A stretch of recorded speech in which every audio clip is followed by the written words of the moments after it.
And joining me in studio now is Mr. Dean James, CEO of IMGG. Dean, good to see you again. Good to see you too, Don. 2 weeks in a row. This is great. I know, record. You know, one of the things, and the reason I brought you in here this week, I wanted to talk about, you know, being the CEO of a public company, you're always answering questions to your shareholders and communicating very well. But over the last 12 or 15 years, there's a thing called the Internet that's come around, and through that, we've seen what we call Internet message boards about publicly traded companies. And from that has begat the Internet basher. Oh, God. Yeah. And I know you've had some issues with Internet bashers. You had an issue come up this week. Why don't you tell us about that? Well, it was interesting. Some anonymous basher decides to post some crazy post about us declaring bankruptcy this Friday, you know, and you know, puts my SEC attorney's name and his phone number on there to try to lend credibility to it.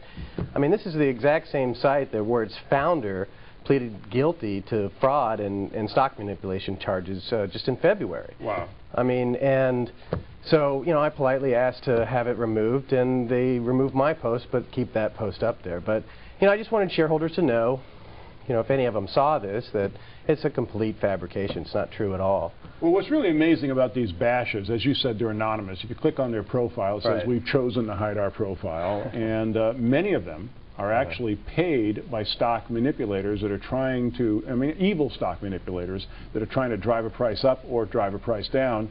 And, you know, you just need to take these message bashers with a grain of salt, because 99 times out of 100, they're liars.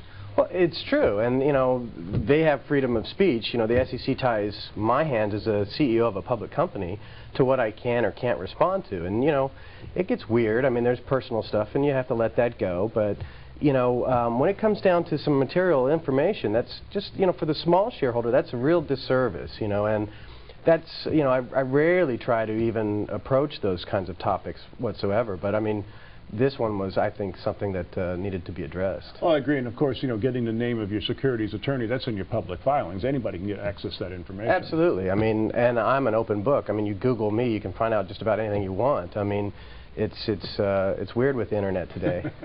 Internet stock message board bashers, again, beware, because many of them are paid by illegal stock manipulators. Please be careful. Dean, pleasure having you on here. Appreciate you taking the time to help us clear up this matter. Thanks, Don. Take care. You too.